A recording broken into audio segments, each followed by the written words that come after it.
Hello everyone, welcome back in my YouTube channel Learn English Language with Sarjarao Patil. Today we are going to discuss the poetic devices and appreciation of Basket Full of Moonlight. Appreciation of the poem Basket Full of Moonlight. First of all, I am going to discuss poetic devices.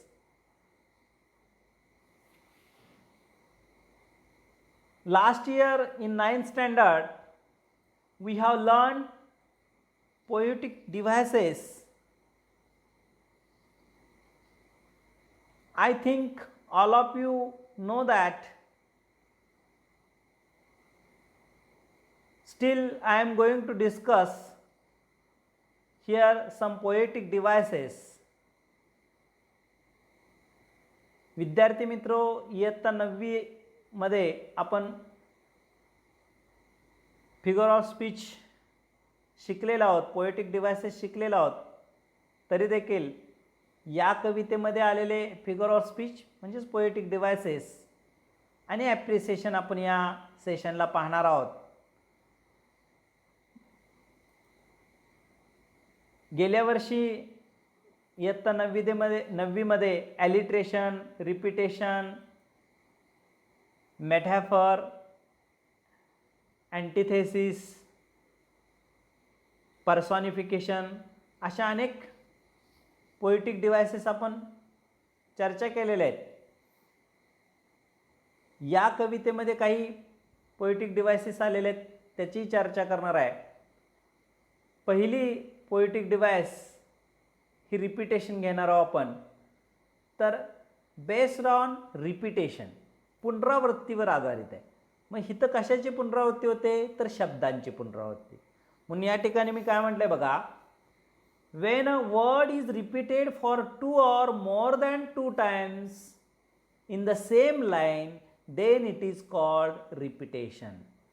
जेव्हा एखाद्या शब्दाची 2 वेळा किंवा 2 वेळापेक्षा जास्त वेळा जर त्याची पुनरावृत्ती झाली तर तेव्हा त्या अशा प्रकारच्या अलंकाराला आपण इंग्लिशमध्ये रिपिटेशन म्हणतो. मग उदाहरण मी घेतलंय बघा, रेन रेन गो अवे. हे बाहेरचं उदाहरण आहे, हे या कवितेतलं नाही आहे. Rain rain go away. Here the word rain is repeated. या ठिकाणी रेन हा शब्द 2 वेळा आलेला आहे, म्हणजे त्याची पुनरावृत्ती झाली आहे. So this is an example of repetition. Now look at the next example. I want to so many small moons of light. Here the word small is repeated. हे ह्या कवितेतलं उदाहरण आहे. या कवितेमध्ये हे वाक्य आलं होतं, त्या ठिकाणी स्मॉल या शब्दाची पुनरावृत्ती आहे. म्हणून हे उदाहरण कशाचं आहे, रिपिटेशन या फिगर ऑफ स्पीचचं आहे. आता पुढची जी फिगर ऑफ स्पीच आहे ती आहे ॲलिट्रेशन. ही सुद्धा पुनरावृत्तीवर आहे, बेस्ड ऑन रिपिटेशन. ही सुद्धा पुनरावृत्तीवरती आहे. पण कशाची पुनरावृत्ती, तर या ठिकाणी साऊंडची पुनरावृत्ती. कॉन्सनंट साऊंड म्हणजे AEIOU हे 5 स्वर सोडून जे व्यंजन आहेत त्या व्यंजनाच्या अक्षराची म्हणजे आवाजाची पुनरावृत्ती होते, तेव्हा अशा प्रकारच्या अलंकाराला ॲलिट्रेशन असं म्हणतात. या ठिकाणी ॲलिट्रेशन म्हणजे काय बघा, when a consonant is repeated at the beginning of a word and a quick succession, then it is called alliteration. विद्यार्थी मित्र, गेल्या वर्षी आपण याची उदाहरणं पाहिलेली होती, याही वर्षी आपण पाहतोय. त्यामुळे हा जो अलंकार आहे ॲलिट्रेशन तो अतिशय सोपा आहे. इथं उदाहरण मी घेतले बघा, बाहेरचं आहे उदाहरण. Example, Raju brings himself to the bank of a bay. Brings, bank, bay ह्या शब्दामध्ये इनिशियल साऊंड जो कॉन्सनंट साऊंड आहे B, here the consonant B is repeated. B ह्या कॉन्सनंटचा रिपिटेशन झालेला आहे. So this is the example of alliteration. हे कशाचं उदाहरण आहे, ॲलिट्रेशनचं उदाहरण आहे. आता कवितेतलं मी उदाहरण सांगितलं बघा. The route is tough and full of snakes and scorpions. Here the word snakes and scorpions, the initial sound is S. Here the consonant S is repeated. S हा शब्द अक्षराची पुनरावृत्ती झालेली आहे. यस या व्यंजनाची पुनरावृत्ती झालेली आहे. So this is an example of alliteration. हे सुद्धा ॲलिट्रेशनचं उदाहरण आहे. मी फक्त कवितेतलं हे ते एकच उदाहरण लिहिलेलं आहे, पण कवितेमध्ये अनेक उदाहरणं दिले. मी तर पुस्तकातून वाचून दाखवतो तुम्हाला. I too want to hear fairy tales and stories from him. या वाक्यामध्ये too, to and tales, the sound T is repeated.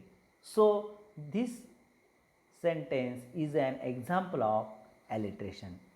Another example, I want to sow seeds of moon on the sides of the path.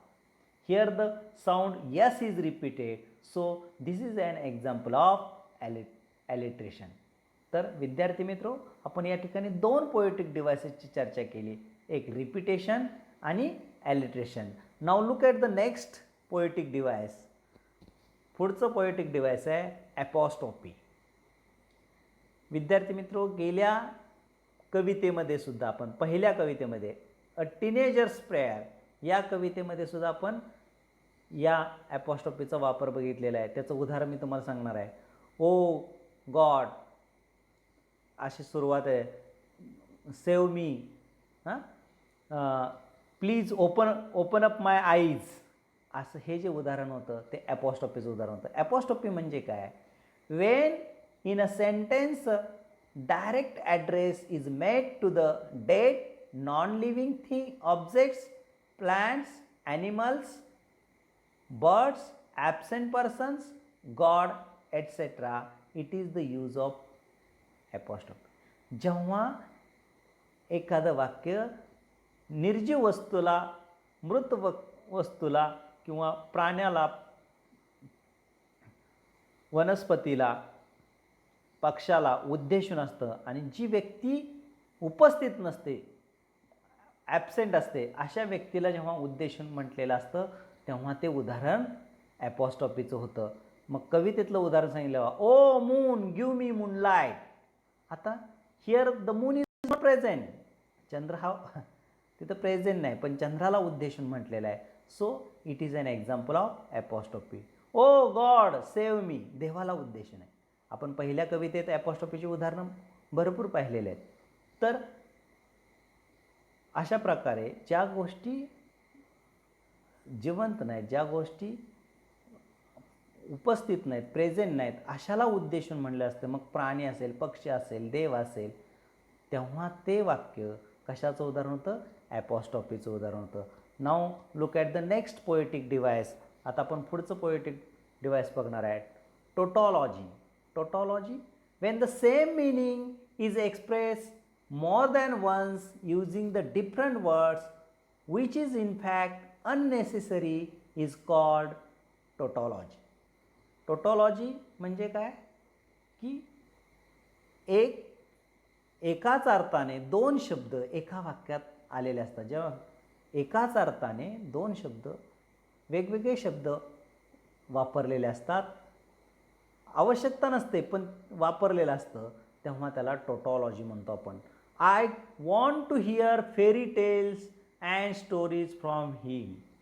आता या ठिकाणी tails म्हणजे पण कथा आणि stories म्हणजे पण कथा, पण दोन वेगळे शब्द एकाच अर्थाने वापरलेत. So it is an example of tautology. हे टोटॉलॉजीचं उदाहरण आहे, tales and stories. Go immediately at once. आता immediately and at once, this two words are use in the same meaning. हे दोन्ही शब्द एकाच अर्थाने वापरलेत. Therefore this is an example of tautology. हे सुद्धा उदाहरण टोटॉलॉजीचं आहे. Now look at next poetic device, antithesis. आता अँटिथेसिस म्हणजे काय बघा. When two contradictory words or ideas are placed close to each other to highlight the contrast, then it is called antithesis. जेव्हा दोन विरोधाभास कल्पना एका ठिकाणी वापरल्या जातात हायलाईट करण्यासाठी, अशा प्रकारच्या वाक्य हे उदाहरण अँटिथेसिस होतं. इन शॉर्टमध्ये सांगायचं म्हटलं तर two contrastive ideas for two different things, दोन वेगवेगळ्या गोष्टीसाठी दोन विरोधाभास कल्पना एकत्र वापरल्या जातात. ह्याचं उदाहरण कवितेतलं दिलं बघा. I want to light the dark route. इथं two contrasted ideas come together. आणि सेकंड एक्झाम्पल, हे बाहेरचं उदाहरण घेतले मी. When the funds are low and the debts are high. ह्या दोन कॉन्ट्रास्टिंग आयडिया जेव्हा एकत्र येतात, विरोधाभास गोष्टी जेव्हा एकत्र आणल्या जातात, तेव्हा त्याला अँटिथेसिस म्हणून ते पोएटिक डिव्हाइस ओळखलं जातं. कवितेतलं उदाहरण मी सांगितलं तुम्हाला. I want to light the dark route. Now look at the next poetic device. Sorry, या ठिकाणी आपण पोएटिक डिव्हाइसेस सर्व चर्चा केलेली आहे. पहिलं म्हणजे ॲपॉस्ट्रॉफी, रिपिटेशन, ॲलिट्रेशन, त्याच्यानंतर ॲपॉस्ट्रॉफी, अँटिथेसिस अँड टोटॉलॉजी. हे 5 पोएटिक डिव्हाइसची या ठिकाणी आपण चर्चा केली. Now look at the next point, appreciation.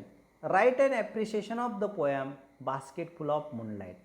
हा प्रश्न कवितेमध्ये 5 मार्कासाठी आता विचारला होतो.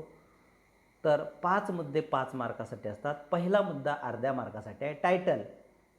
Title you can right basket full of moonlight, you will get half mark, तुम्हाला अर्धा मार्क मिळेल. You can right in both way, नुसतं बास्केट फुल ऑफ मूनलाईट लिहिलं तरी अर्धा मार्क मिळणार आहे. And then title of this poem is basket full of moonlight, असं लिहिलं तरी अर्धा मार्क मिळणार आहे. Poet you can write only Sunil Sharma, you will get half mark, तुम्हाला अर्धा मार्क मिळणार आहे.